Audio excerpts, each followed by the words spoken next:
Joining us is former Ohio State Senate Minority Leader and American University School of Public Affairs Executive in Residence, Capri Cafaro, along with former Massachusetts State Co-Chairman for Trump's presidential campaign and U.S. Senate candidate for Massachusetts, Geoff Diehl. Geoff, back in 1999, the Senate voted to acquit President Clinton of both articles of impeachment. What is your take on this, that he raises this issue now? Well, Dagan, thank you for having me on. And I will say it's hard to believe that President Clinton is making this comment after he was given such a pass, whether it was Whitewater or whether it was Travelgate, to the point where his wife ended up scrubbing a server and seemed to be getting a complete pass. So very ironic that he would be making these accusations. Capri, I look at it from this point of view that Hillary Clinton has not really been out there campaigning in the midterm elections for the most part. She did endorse Governor Cuomo in New York recently. And President Clinton has been largely absent, but he kind of comes out with this whopper. And I say that because the special counsel investigation is still ongoing. We don't have a report delivered. And he says this, that impeachment proceedings would have already been started. Look, I think that, President Clinton he is somebody, obviously, he's gone through this before personally. His wife lost. So I think that there's just a little bit of maybe a bad taste in his mouth, if you will, over this whole impeachment thing. I think that,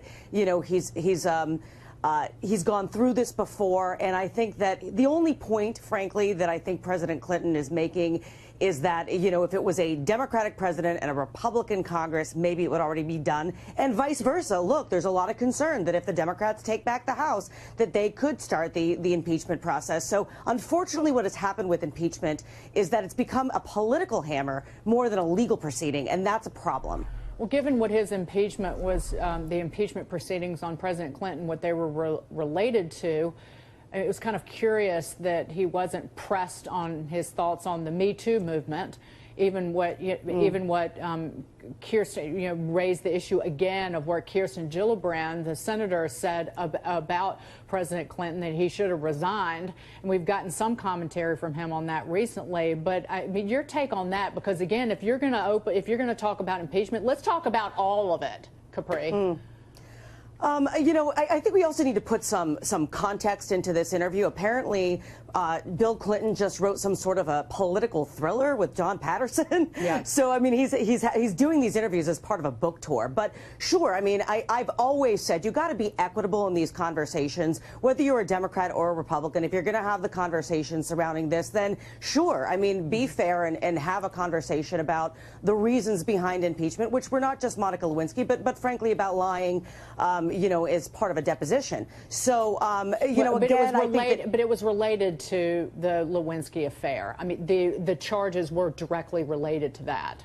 Right, of course, of course. I mean, again, I think that, the Clintons, frankly, and I say this as a Democrat, and I loved Bill Clinton as a president. I was not really crazy about Hillary Clinton, but the Clintons are part of the past, and we need to move forward and redefine the Democratic Party and stop continuing to go back and relitigate things from the 1990s. We need to move forward. President Clinton also weighed in on the mainstream media bias allegations when President Obama was in office. Listen to this. They did treat him differently than other Democrats and Republicans because it was the political press. I don't know. They liked him. And they liked having the first African-American president. And he was a good president, I think. Well, I want to get your thoughts on this, Geoff, because, again, he's weighing in on some very serious topics. And he definitely seems upset about the way that he was treated toward the end of his presidency, whether it was the impeachment proceedings. In the big picture, how does this help Republicans and hurt Democrats going into November?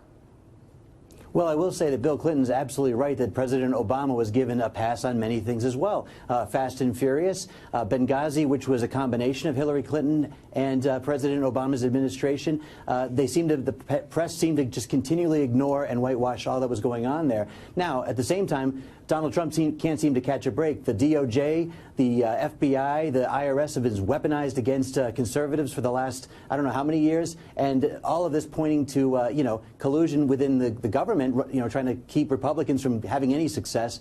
So I think, again, Bill Clinton needs to probably moderate his conversation about unfairness and talk about the fact that I think even President Trump is being treated unfairly. And Capri, I just did want to point out that President Clinton he was asked about the Kirsten Gillibrand saying that he should resign, and his response was it was all over the place.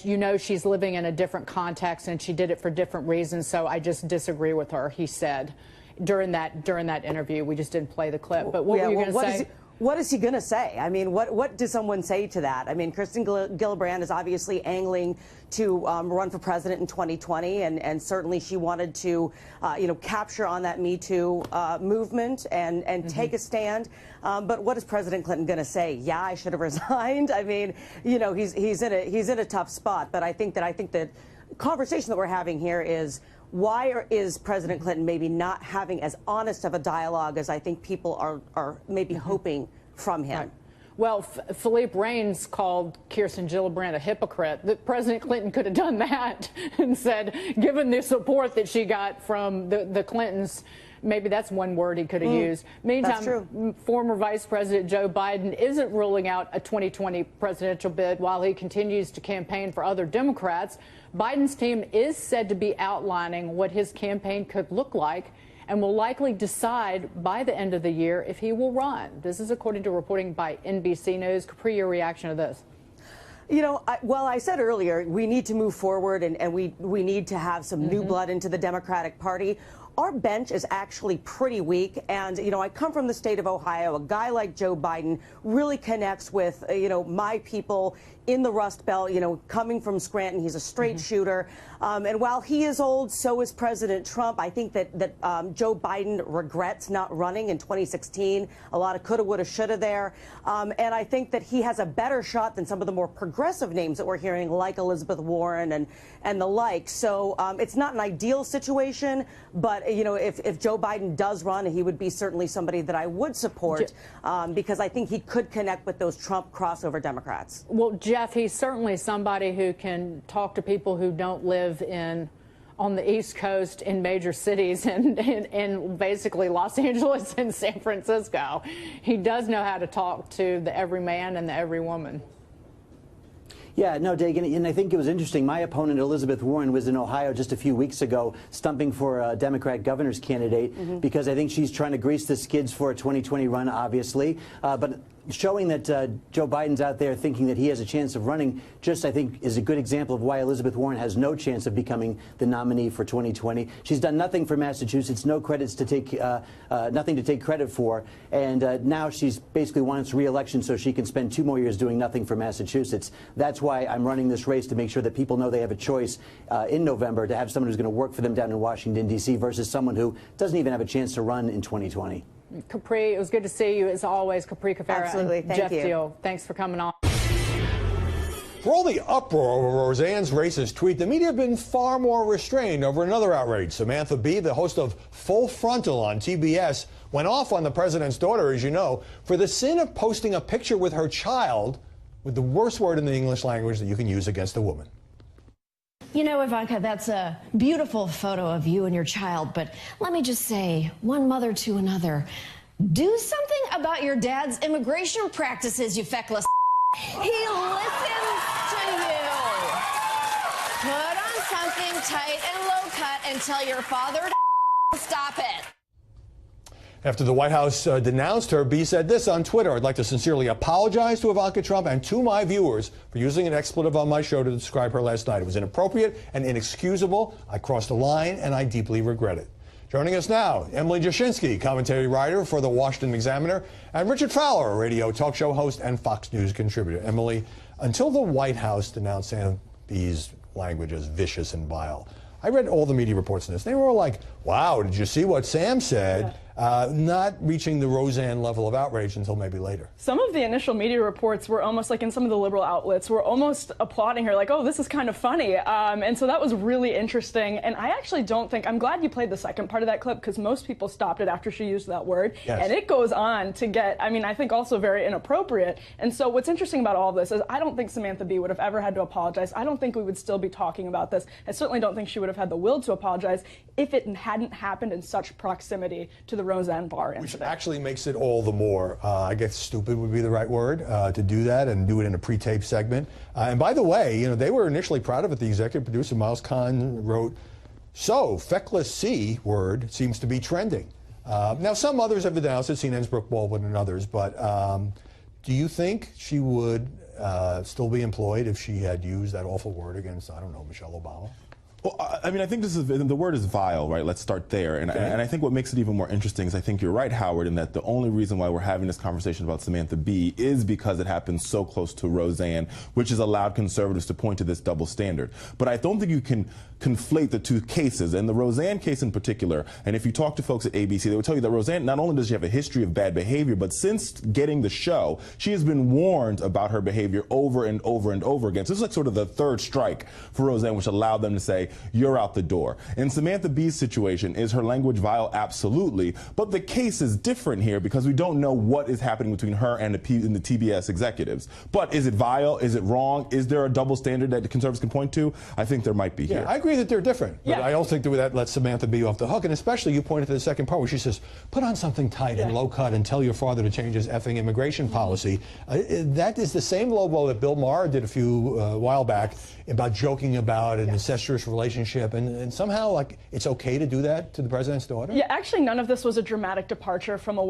way a lot of liberals in the media talk about the relationship between Ivanka and Donald Trump. And so I do think that these are not apples to apples. I think what Roseanne said absolutely was worse. But in the same way, they are different because what Samantha Bee said went through layers of bureaucracy. It was written down. It was very much premeditated, which makes it very different in another way as well. All right.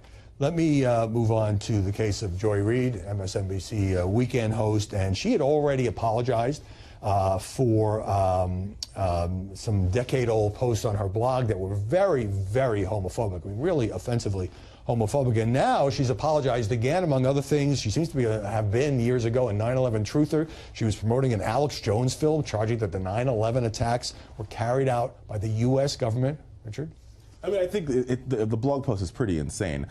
Here's my thought on this particular case. I do believe that everybody has a past, and everybody's past is murky, depending upon how you spin it or how you look at it. I do believe that Joy should have a chance to explain herself, but I do think that the rope here is running a little short, and she's running out of rope, and so I think she's got to explain herself pretty quickly to the American But on that point, she did again apologize online, but said nothing on her show yesterday about this. She certainly had that platform, and you know, let's put up a picture that she had posted. It was a Photoshop thing involving John McCain, sort of grafted onto the Virginia Tech shooter. And so MSNBC says in a statement, well, you know, some of this is hateful, but she's grown and evolved.